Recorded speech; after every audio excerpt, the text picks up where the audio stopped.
কুরবানির গোশত 3 ভাগ করা জরুরি কিনা, কথাটা একটু ক্রিটিক্যাল, কিন্তু মনোযোগ না দিলে বুঝবেন না। কুরবানির গোশত 3 ভাগ করা জরুরি কিনা, আমরা অনেক সময় 3 ভাগ করি, তো 3 ভাগ করি। সমান সমান করা জরুরি কিনা, উত্তর হলো না, সমান সমান করা জরুরি না। নিজে বেশি খাইয়া কম বিলি করলেন, অথবা কম খাইয়া বেশি কি বিলি করলেন, এটার মধ্যে অসুবিধা গুনাহ কিচ্ছুই নাই। আল্লাহ পাক বলেন ফাকুলু মিনহা ওয়া আতইমুল বাঈসাল ফাকির, তোমরা কুরবানির গোশত নিজেরা খাও এবং গরিব মিসকিনকে কি দাও, এবং যদি খাইয়া শেষ করতে না পারো এটাকে সংরক্ষণ করো। আপনি যদি ইচ্ছা করেন বেশিরভাগটা আপনি মানুষকে দিয়ে দিলেন, কুরবানির গোশত আছে, কম খাইলেন, এটাই ভালো। আবার ইচ্ছা করছেন না আমি বেশি রাখবো, কম বিলি করব, এতে কোনো গুনার কিছু নাই। তবে ইসলামের প্রথম যুগে রাসূল করিম সাল্লাল্লাহু আলাইহি সাল্লাম বলেছেন তোমরা 3 দিনের বেশি গোশতটা খাইও না, এটা বিলি করে দাও। কারণ তখন গরিব ছিল বেশি, কুরবানি দাতা ছিল কম।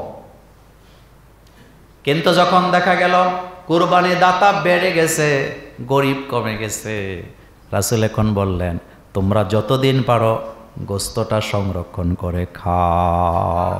তা আগে তো আর ফ্রিজ আছিল না, গোশতটার একটু মশলা দিয়া মাখাইয়া শুকাইয়া কি রাখতো, ওইটার মধ্যে আলাদা একটা টেস্ট আছে। কুরবানির গোশত শুকাইয়া ছেঁচাইয়া বেগুন দিয়া কেমন লাগে, মজা আছে। আজকে যা বলবেন মোল্লা ভাই বলছে এটা শুকানের লাগে আস্তা রান শুদ্ধ শুকাই লাগে।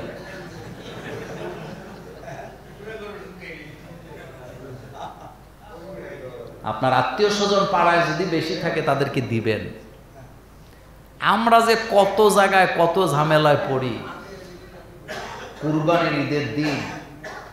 আমি বাইরে হয়েছি রেল স্টেশনের দিকে, যাইয়া দেখি ব্যাগ নিয়ে শত শত লোকেরা কুরবানির গোশত বেচার জন্য দাঁড়ায় আছে, আর হোটেল মালিকরা কিনার জন্য। জিজ্ঞেস করলাম ঘটনা কি, কুরবানি দাতারা গরিবরে গোশত দিছে খাওয়ার লেগা, বেচ্চা ফালায় কেন? তো ব্যস্ত না, কি করবে, এতগুলা খাওয়া যাবে নাকি? তো আমি কইলাম ঈদের দিন কাস্টমার এলো কই থেকে? কয় সবগুলা হোটেলের মালিক।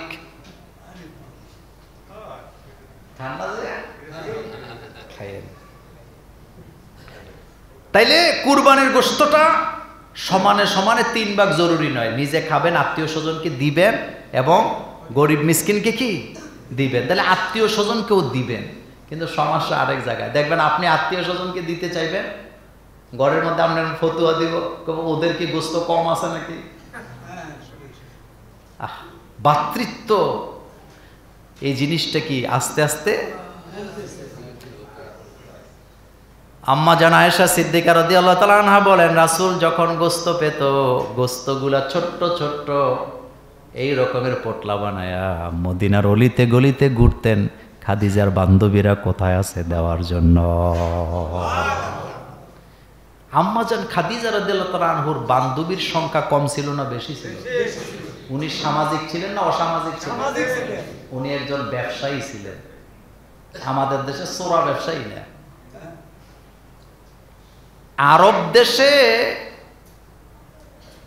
বড় বড় ব্যবসায়ীরা তখন প্রতিযোগিতা দিয়ে ব্যবসা করেন, আর সেই ব্যবসায়ীদের মধ্যে শ্রেষ্ঠ একজন ব্যবসায়ী হচ্ছেন আম্মা জান খাদিজা রাদিয়াল্লাহু তাআলা আনহা।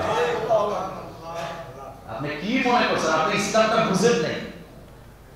আপনি মনে করতেছেন ইসলাম শুধু আসছে নারীদেরকে ঘরের ভিতরে তালা দিয়ে রাখা। আমরা কোনোদিনও নারীদেরকে তালা দেওয়ার কথা বলি নাই, আমরা শুধু নারীদেরকে একটা শালীন অবস্থায় ফিরিয়ে দিতে চাই, যেখানে তাদের সম্মান রক্ষা হবে। কি রক্ষা হবে? সম্মান। কিন্তু ওই চাকরি নারীদের দ্বারা হারাম যে চাকরি নেওয়ার আগে প্রস্তাব দেওয়া হয় এখানে চাকরি করতে হলে বসকে খুশি করা লাগবে, এই ধরনের চাকরি করা হারাম হারাম হারাম। এটা জঘন্য অপরাধ, এটা জঘন্য অপরাধ। ভোগ বিলাসে ভরা, ভোগ বিলাসে কি ভরা। কথা বললে আবার মামলা টামলা খামো। পুলিশের চাকরি করতে গেছে নারী, সবাই কি নিরাপদে আছে নাকি? আপনার কাছে কি মনে হয়?